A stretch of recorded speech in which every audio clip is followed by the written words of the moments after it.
Bismillahirrahmanirrahim. Ustozning sehrli shappati.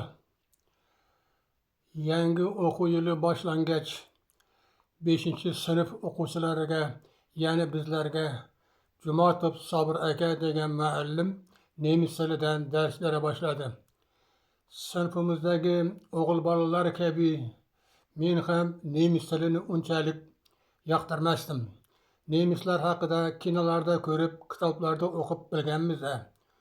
Ular vatanimizga, ya'ni SSRga urush boshlagan, hamyurtlarimizni, bizlar tengi bolalarni ham otib yoki osib o'ldirishgan, uylarga o't qo'yishgan va hokazo va hokazo. Nemis tilini yoqtirmaganimiz balki shu sabablidir. Nemis tili uchun alohida mashq daftarim ham yo'q edi. Dars paytidagi topshiriqlarni, uyga berilgan vazifalarni ham boshqa fan mashq daftarlarini o'rtasidan yoki chetidan yulib olingan varaqlarga yozib qo'ya qolardim. Darslarning birida Sobir aka bu ishlarimdan ogoh bo'lib qoldi.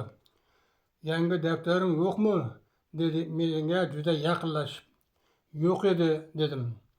Shu choq Sobir akaning shappati chakkamning o'tini chiqarib kuydirib yuborgandek bo'ldi go'yo.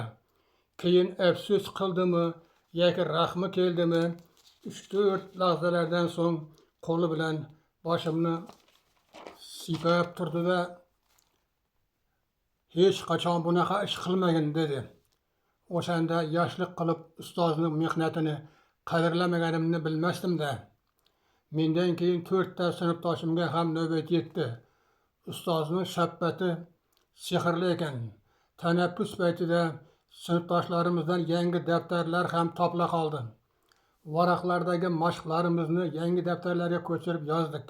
Shundan keyin nemis tilini ham o'qib o'rganishga qiziqib kirishib ketdik. Hatto ko'chalarda ham "Der Knabe" o'g'il bola, "Das Mädchen" qiz bola, "Unsere Straße" bizning ko'cha, "Der Mann" erkak kishi deya aytib yuradigan bo'ldik. Shu yili bahor kelishi bilan ustoz "Uylaringizdan tol-terak qalamchalarni olib keling, maktab yonidagi ariq qirg'og'iga ekamiz" dedi. Ustoz bilan ekkan qalamchalarimizning hammasi tutdi, ko'kardi. Ustozimizning maktabdagi qo'li bilan yozib chiqargan devoriy gazetalarni qayta o'qirdik. Yozuvlariga havasimiz kelardi. Judayam chiroyli yozardi ustoz. Har xil rangli bo'yoqda chizilgan suratlari tajribali rassomlarnikidek edi. Fotoapparat bilan rasm olishga, rasmlarni ishlashga, she'rlarni yoddan o'qishga, kiyimlarimizga e'tibor berib yaxshi kiyinib yurishga, uyga berilgan vazifalarni puxta qilib bajarishga, badiiy kitoblarni o'qishga bo'lgan qiziqishlarimiz ham ustozimiz tufayli edi. Bu borada sinf rahbarimiz Sobir akadan ancha orqada qolib ketgandi. Gapni muxtasar qilib aytganda, ustozimizdan ta'lim-tarbiya olgan maktabdoshlarimiz orasida nemis tili o'qituvchisi, jarroh, jismoniy tarbiya o'qituvchisi, fotomuxbir, jurnalist va shoirlar ham bor. Ustoz 1939-yilda Qoraqalpog'istonning Amudaryo tumanida tug'ilgan. Toshkentdagi chet tillar pedagogika institutini 1963-yilda tugatgan.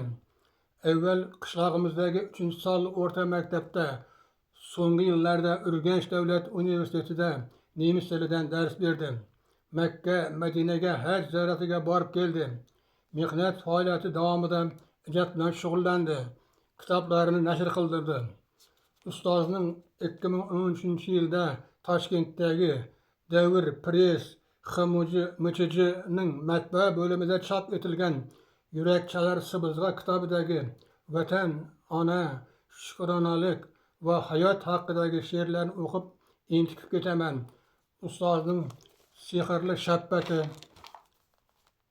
maktabdoshlarim esimga tushadi.